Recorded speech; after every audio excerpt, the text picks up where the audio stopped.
Maganda. Sumasakap mo na. Maganda. Ayan po ang dulong. Nice one, nice one.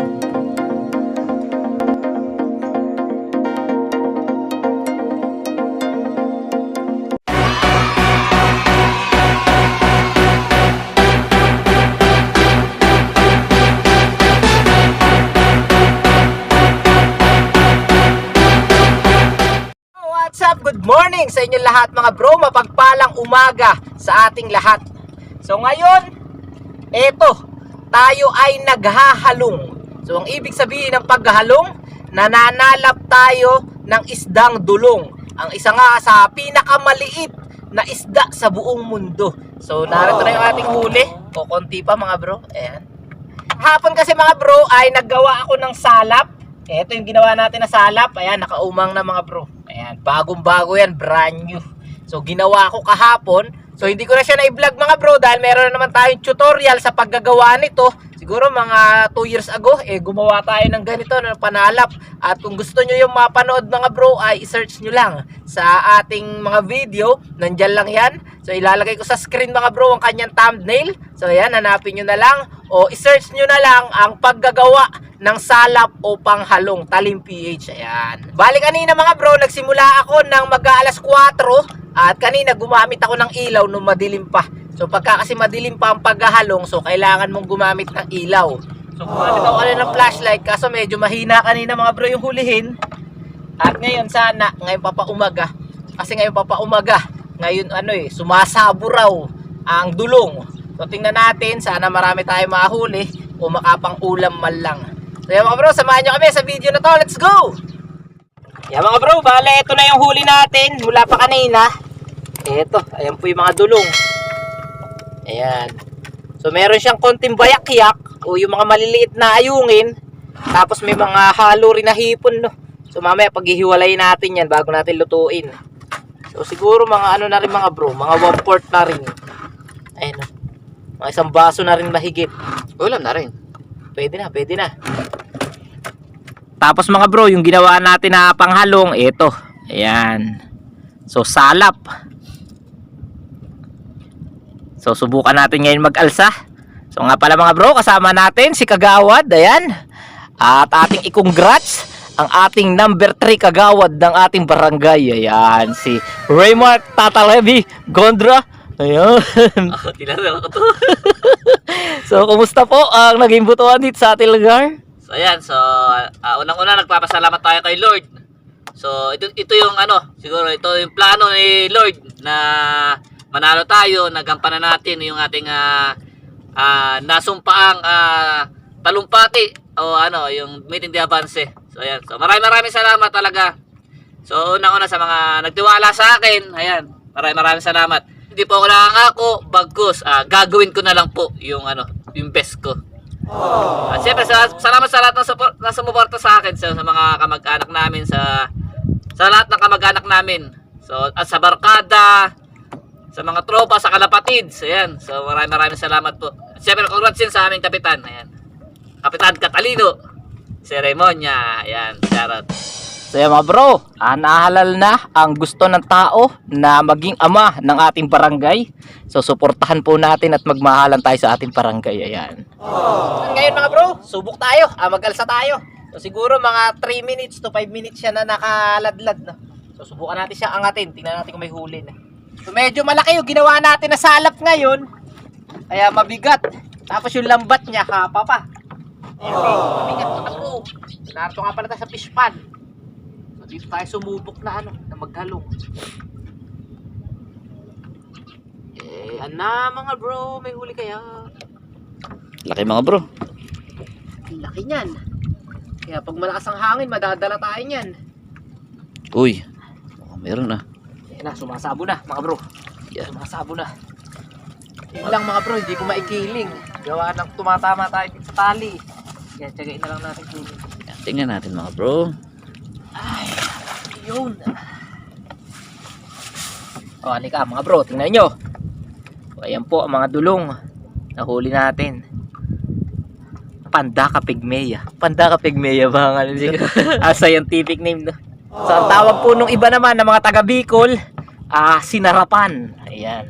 Ang pinakamaliit na isda sa buong mundo. Ayan na po mga bro, ilalagay na po natin. Oops! Official ba yung pinakamaliit?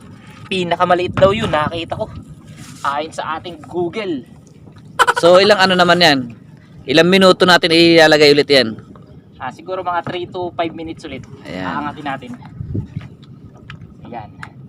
So mga bro, narito tayo sa loob ng fish pond. Sumubok muna tayo maghalong dito sa laot.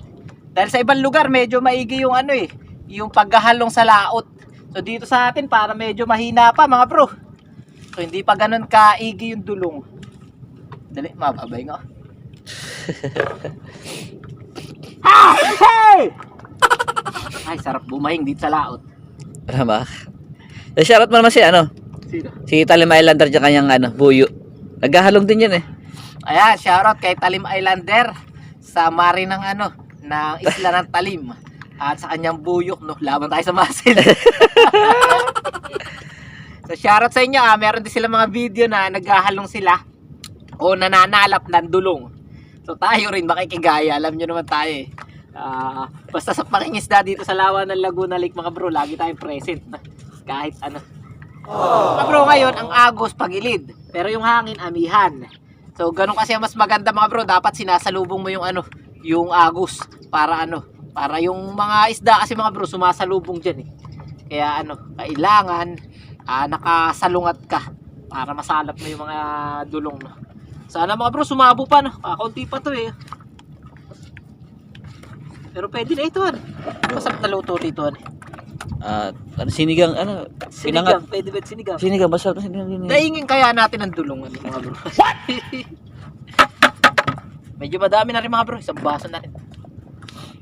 Tsaga-tsaga pa tayo. Ano ko nga ito? Mga bro, susulitin ko na rin itong pasasalamat. So, maraming salamat sa nag-sponsor nga pala sa akin. Ayan, sa lahat na nag-sponsor. So, thank you very much po. Alam nyo na po kung sino kayo. At pagpalain po kayo. At bumalik po sa inyo lahat ng siksik, diglig at umaapaw.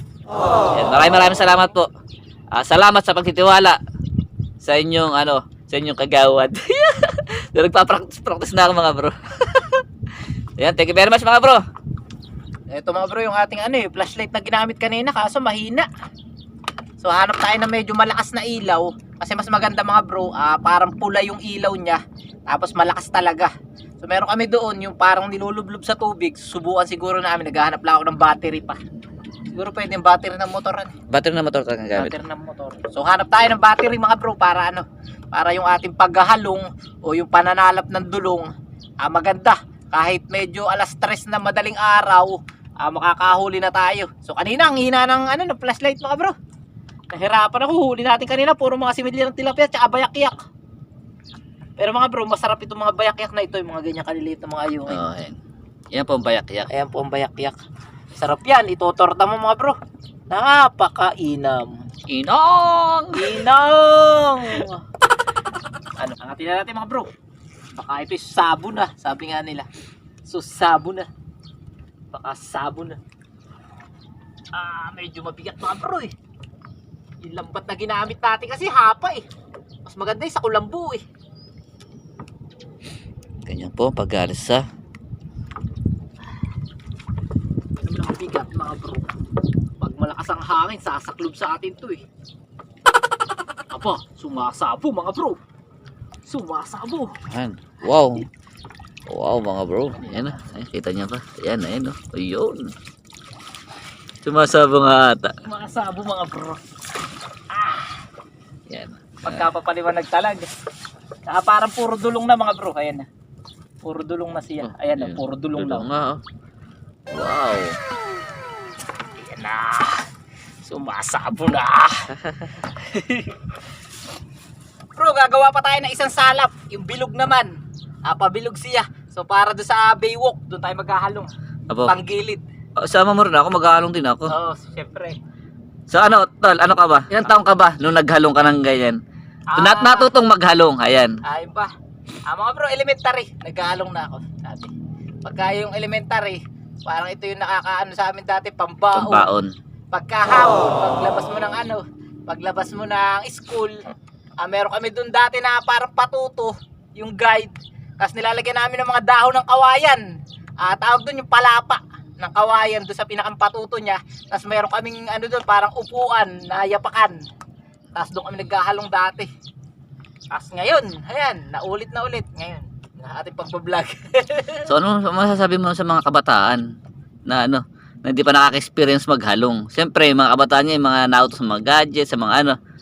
Eh sa hindi na natutunan yung paghahalong ay. Ayan, sa lahat ng mga kabataan niya ng mga rich kid na. Ayan, na hindi na nakakapag ganito, nakakapaghalong na. Subukan nyo. At parang ay meron kayong extra income. Ayan. Meron pa kayong pang-ulam, di ba? Totoo talaga yan, totoo. Hindi na problema yung mga magulang natin sa pambili ng ulam. Meron tayong pang-ulam. Masarap ang dulong. Lagi nyo yung tandaan. Sa sarap ng mga isda rito mga bro. Mga bro, sumasabo na.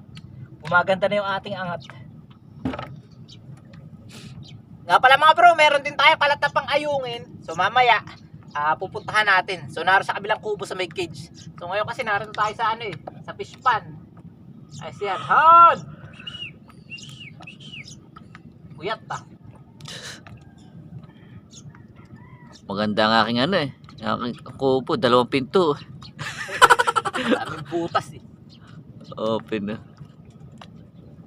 Mga bro, balaki para lalagyan. Timbaan.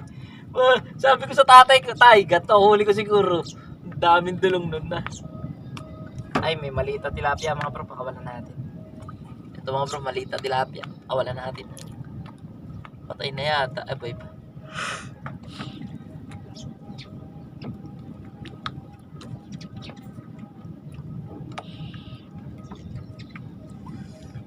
Ay, dumadami na ata ang dulong ngayon, no? Ha? Dumadami ang dulong.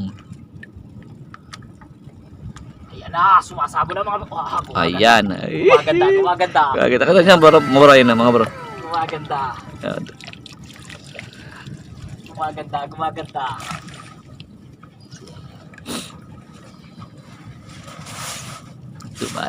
Sumatsabo. Yun. Gumaganda hulihin mga bro. Ayun, buhay na buhay, nahalunan. Iyan. Tanggalin natin na yung mga similya ng tilapia. Babalik natin yan, oh. Buhay na buhay yan, mga bro. Baka sabihin nyo, ha. Oh, ayan, buhay na tumatalaw, no. Tamo. Oh. Balik natin. Yung bayak-yak, hindi na. Hindi na ba? Masarap yan. So yung mga bro, nga pala, meron lang tayo sasagutin sa comment na meron nag-message sa ating page na sabi, baka araw meron tayong pwede na ipain sa sa knife fish kesa ayungin. Kasi parang tayo daw ay tumutulong pa sa knife fish para malipo lang ang tawag dito ang ayungin, di ba? Para maubos. Kasi nga mga bro, nakikita nyo naman ang ayungin na ipapain natin, yung mga talahisa, maliliit na ayungin, ay naipapain natin sa kitang, di ba? So mga bro, pwede naman ang similya ng tilapia. Pero ngayon kasi, mahirap humanap na similya ng tilapia. So, kailangan kasi sa pangingitang ng mga bro, ng live fish, kinakailangan doon live bait o yung buhay na pain. At ayungin talaga ang pinakamaganda na pamain. Tapos ang similya ng tilapia, nasa 40 cents nga yung isa. Tapos ang ayungin naman mga bro, libre lang natin ang nakukuha sa mga takip. Mga bro, lagi natin tandaan, ang ayungin ho ay seasonal. So ibig sabihin, hindi po siya buong taon na meron dito sa Laguna Lake o maigi yung ayungin sa Laguna Lake. Kaya nga po hinuhuli dito yung mga bayakyak, yung mga maliliit. Isa yan sa tradisyon natin na ulam dito, tortang bayakyak, di ba? Yung mga maliliit. So yung daing, yung mga talahisa na maliliit. So yung mga talahisa na ayungin na maliliit, yun naman po yung mga dinadaing dito. So yung mga natitikman nyo pong daing, mga talahisa po yung mga maliliit. Pero kita nyo naman bakit natin ginagawa, bakit hinuhuli nung iba, bakit dinadaing, bakit nadadala natin sa merkado yung daing. Kumbaga yung panguhuli ng mga maliliit na ayungin, yung pandaing, hindi ipinagbabawal dito sa lawa ng Laguna Lake. Kasi nga mga bro, seasonal siya. So nawawala ang ayungin pagka panahon ng taglamig. Halimbawa mga January hanggang February, malamig na yung tubig, nawawala na siya. Di natin alam kung saan nagpupunta sila. Para natutunaw, sabi ng iba. Di ba natin masasabi na pumupunta lang sila sa alaliman. dahil mauhuli sana natin, pero nawawala talaga pagka mga ganong panahon. At pagka yung medyo maganda naman yung tubig, lumalabas naman at umiigi naman yung ayungin. Kaya siguro hindi rin natin maiwasan yung mga ibang mga mangingisda na humuli ng talahisa, dahil dito hanap buhay din yung pagdadaing. Tapos yun nga, yung bayakyak, isa sa masarap na pagkain at ulam dito sa lawa ng Laguna Lake. So yun, kaya wag po tayong manghinayang doon sa ating ipinapain na ilan na mga talahisa.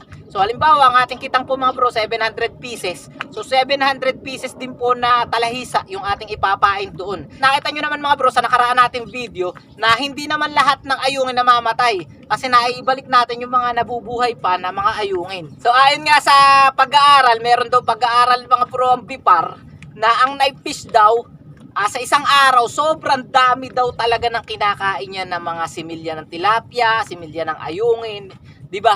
Kaya mas maganda mag-sacrifice tayo ng mga ilang mga similya o mga ilang mga ayungin para mahuli natin yung mga peste ng lawa, kasi kailangan talaga natin malipulan knife fish.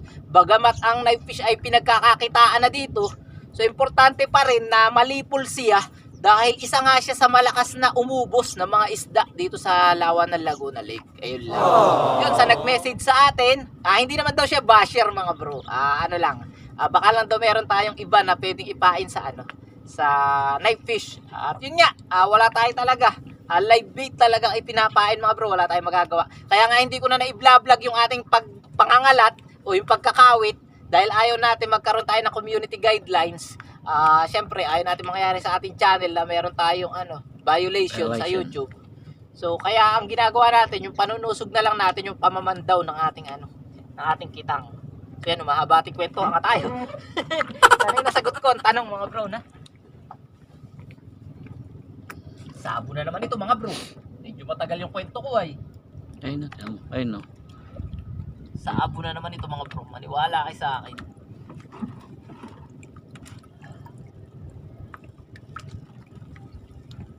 Yan. Uy. Dami mga bro. Dami ba? Dami. Dami. Maganda mga bro. Gumaganda ang labanan. Habang tumatagal. Kaya kakawit ko nga muna dito Saan? Kukuha lang ako ng Sige. Diyan mo na lang ilagay. Nagugutom ako, kukuha ng tinapay. Hindi, patay mo muna.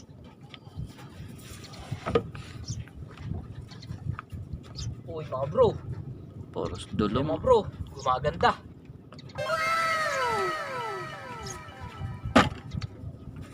Ayan. Uy, dami na rin pala mga bro.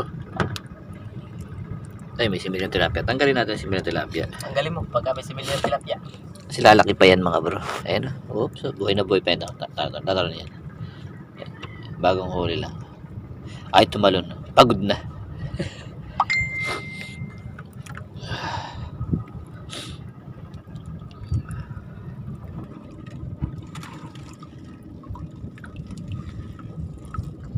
Ba, nabata. Ay mga bro. Duty na lang din. Pero meron na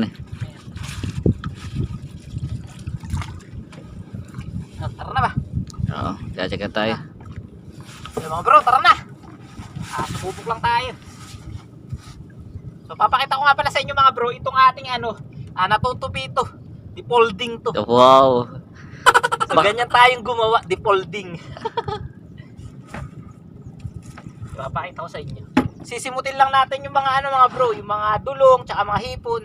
Kasi baka kagatin ng daga. At saka langgamin din. Nakakasira din ang langgam. Nakakasira rin yan eh. Di nakakasira din ang langgaman. Oo, pati langgam. Natatalas kasi mga ngipin. Kaya yun natin. Lilinisin natin. Balik pa rin lang.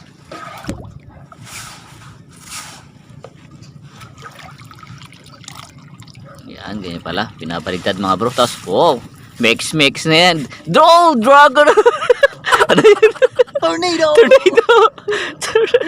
Tornado Na yan, isa! Tornado na yan, Insan. Hit lang isa. Yan, nalabas na ni Insan. Yan. Isa, papakita ko sa inyo paano magtanggal ng ganito. Kaya mga bro, ganito lang yung pagtutupi nito. So nakikita nyo ba yung halang na ito? Meron yung tali dito. Tatanggalin nyo yung tali. Nahali natin yan. Ganyan pala ang pagtatanggal niyan. Ayan mga bro. Tanggalin niya nito, tatanggalin niyo na itong kawit na ito. Iatras niyo muna.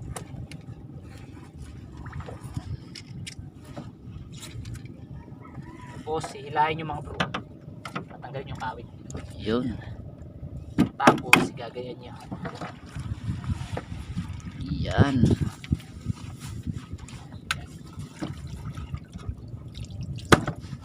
Tapos tutupin niyo. Akala ko tornado. Tornado. Tornado. So yan kita nyo naman mga bro. Yan.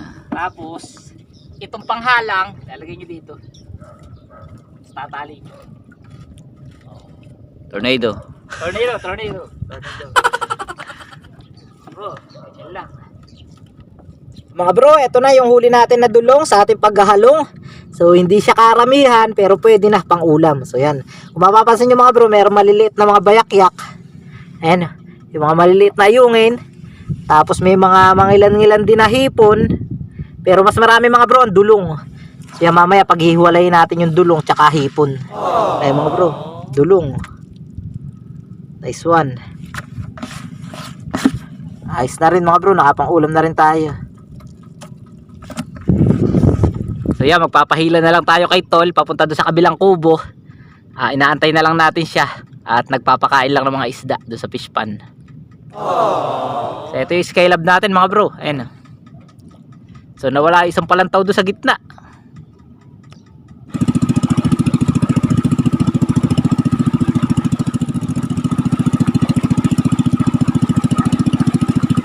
So eto mga bro, yung kalat natin na pang-ayungin. So ayan.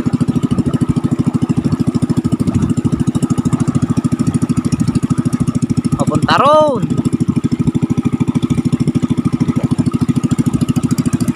A few moments later. This one.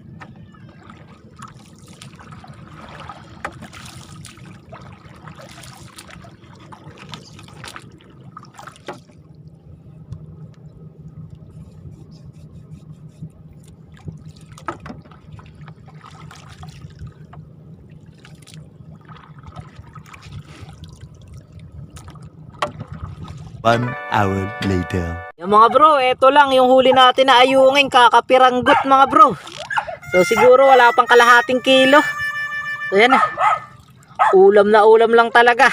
Ngayon talaga mga bro, mahina ang huli ng ayungin. So yan lang. Konting-konti lang. Pero okay na rin, nakapang ulam rin. Sakto-sakto dadating si ate. Makakapang ulam siya ng ayungin. May ilang piraso lang tayong kukuha ng tilapia dito sa ilalim mga bro, huli natin kagabi. So kagabi kasi nang huli tayo ng mga pamain sa kitang. So nilagay na natin doon.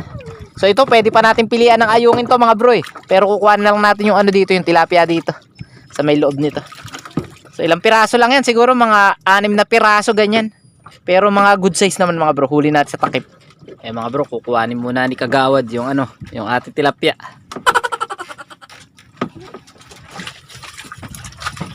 Laki. Bro, ito yung nahuli natin kagabi.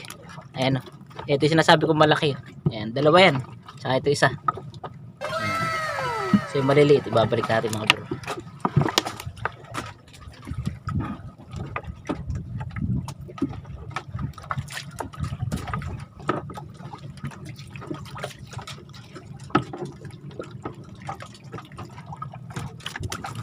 Kaya mga bro, malalaki rin a good size.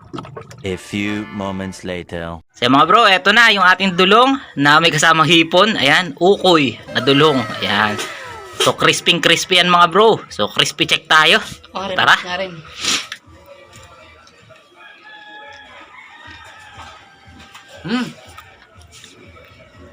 Walang tinik mga bro. Ang buo.